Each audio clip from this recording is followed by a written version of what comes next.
السلام عليكم ورحمة الله وبركاته. عاملين ايه؟ يا رب تكونوا بخير وفي احسن حال. كل سنة وانتم طيبين وعيد سعيد عليكم يا رب، وربنا يعود عليكم الايام بخير. وخلاص رمضان خلص وداخلين على العيد.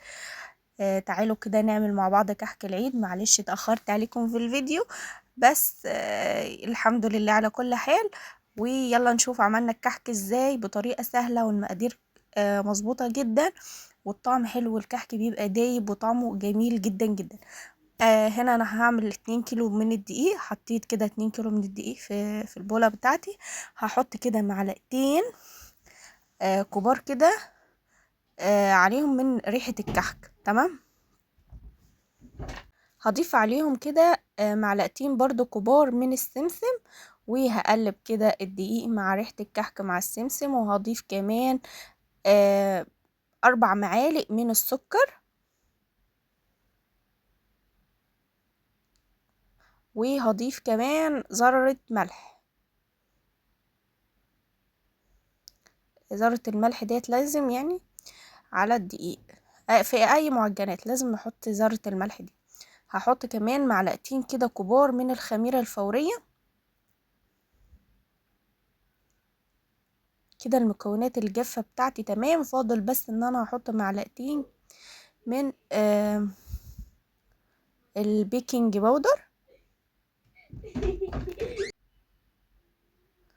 ضفت هنا كده كل المكونات بتاعتي الجافة. هقلب كده كويس جدا الدقيق مع كل الحاجات اللي انا ضفتها عليه. وعلى 2 كيلو دقيق هضيف كيلو كده من السمنة. طبعا السمنة بتاعتي ديت انا مسخناها بس مش مغلية. تمام، يعني مسيحاها كده اللي هي تبقى سخنة، تقدري ان انت تحطي ايدك في الدقيق عادي يعني. هقلب كده كويس جدا السمنة مع الدقيق، وهبتدي ان انا ابس كل الكلام ده كله مع بعض. هدخل كل الدقيق، هغلف كل الدقيق بالسمنة. بصوا بالشكل ده. لازم هنا اعمل بايدي، مش هتنفع المعلقة خالص. اهو شايفين، لغاية ما اخلي العجينة بتاعتي تتشرب كل السمنة اللي انا هضفتها. هنا هضيف بقى كوبايتين كده من المية. كل كيلو دقيق هضيف له كده كوباية من المية السخنة. هنا بلم العجينة. بصوا شايفين، في نوع دقيق بياخد مية كتيرة، بيقبل مية، وفي نوع دقيق ما بياخدش مية، على حسب نوع الدقيق اللي انت بتستخدميه. هنا معايا هحشيه ملبن. عجنت كده الملبن بتاعي بشوية من السمنة. بدأنا كده نشكل في الكحك بتاعنا. نضيف كده الملبن في النص، ونرجع نكورها تاني، وبعدين كده بنشكله بالمنقاش عادي جدا جدا.